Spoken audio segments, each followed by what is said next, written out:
Você sabe como marcar uma fibra? Vou mostrar pra você agora como funciona na minha visão. Então vamos lá.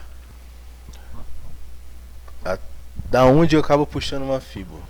Eu puxo, para mim o início dela começa a partir do momento que acaba uma consolidação, lateralização, certo? Então aqui ó, a gente temos aqui uma lateralização, onde o preço ali consolida. A partir desse momento aqui, ele fica lateral, fazendo a distribuição e acumulação, certo?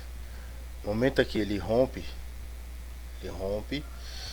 aqui a gente podemos ver um movimento aqui de alta, tá? A gente, para pegar a correção, puxamos a fibra do último fundo,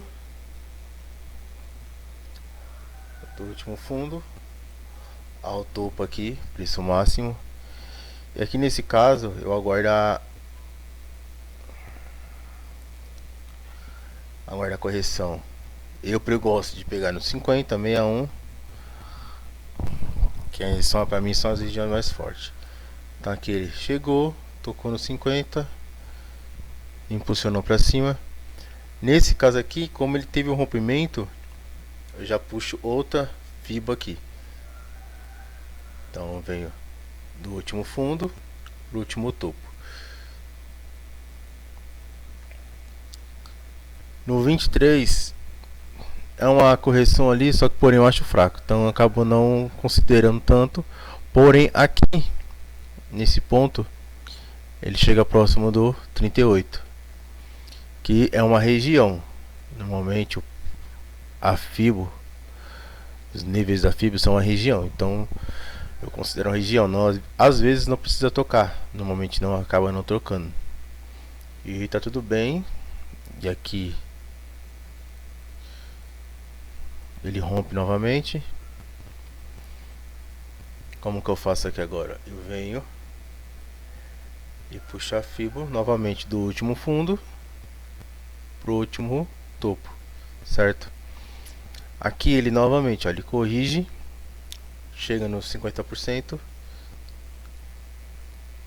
faz um padrão aqui de candle e explode para cima, certo?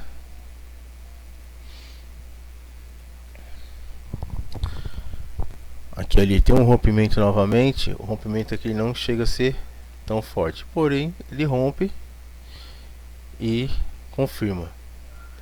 Vem aqui novamente do último fundo para o último topo. O último topo válido para mim, na minha visão, seria esse. Esse aqui seria só uma tentativa de rompimento, então eu não considero inicialmente, certo? Aqui ele vem, corrige aqui no 61, dá um padrão. Pegaria aqui essa impulsão. Teve a tentativa aqui de rompimento, porém ele não consegue romper. Então, quando ele tenta romper um topo e não consegue, normalmente ele vai testar o fundo, certo? Tá aqui, ó. O último fundo tá aqui. Puxa aqui, acerta aqui.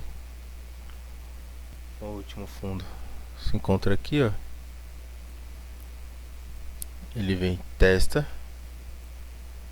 certo? Joga o preço para cima, entra comprador. Nesse momento aqui entra vendedor e rompe o último fundo. Nesse rompimento, se a gente for analisar, aqui não tem fibra, aqui a gente não puxa fibra, aqui foi um movimento grande de venda.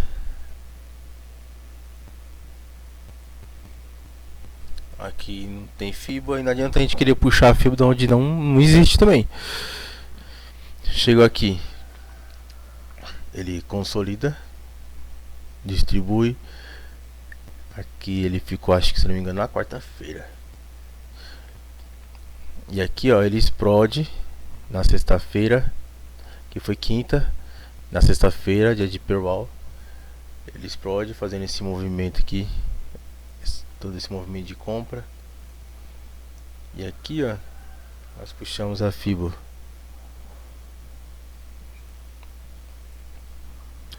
do último fundo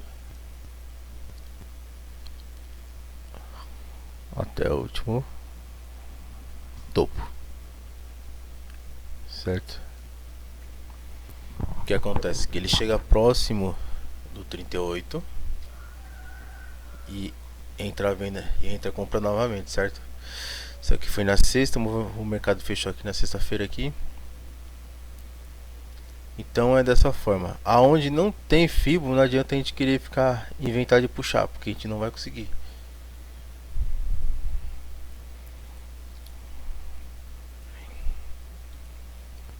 Como aqui, ó. Vamos lá, pegar um outro exemplo aqui. Porque no caso, como aqui, ó. Se a gente for puxar uma fibra aqui, ó, ele não teve uma correção. E o mercado muitas vezes ele não vai fazer correção, ou vai fazer como a gente quer. Correção, teve uma correção rasa, não considero, 23 e explodiu. Aqui nesse caso aqui, ó, podemos puxar aqui, mas porém seria um tempo maior. Jogaria um tempo maior para poder analisar. Como aqui é um tempo menor, aqui seria a mesma coisa aqui, ó. Aqui a gente temos, ó, uma lateralização, mercado lateral, certo? Mercado lateral aqui, rompeu, puxamos o último fundo até o último topo. Podemos ser aqui esse movimento menor. Se você for conferir aqui, ele confirmou aqui no corrigindo 38, ou podemos jogar a fibra aqui um pouco mais para cima também, e aqui ele corrigindo 50. Aqui o mercado ele corrigindo 50, entra a compra, não tem força para chegar no topo, desce testando essa mínima. Nesse caso aqui ele já se torna lateral. Aqui ele ficou lateral, como a gente podemos ver aqui. E aqui ele faz novamente, ó, acumulação. Acumulou. Nós viemos com a, vai com a Fibo, puxa. E tá aqui, e aqui no caso novamente, ó, a gente vem aqui com a Fibo. Ó, ele corrigiu aqui no 38, puxamos do 38 até o fundo. Aqui se torna lateral. Ele chega aqui, corrige. Se eu for olhar aqui, ele corrigiu no 61. Ele corrige no 61. Entra a venda, não tem força para testar a mínima. Joga o preço para cima. Entra nessa lateralização, faz um falso e testa novamente aqui a mínima, que não tinha testado nessa região aqui. Entendeu? Como a gente saber onde vai ser um topo na hora que romper uma lateralização? A gente não sabe. Deixa aqui bem claro que a gente não sabe. Então aqui, ó, lateralizou. Aguardamos um rompimento. Cadê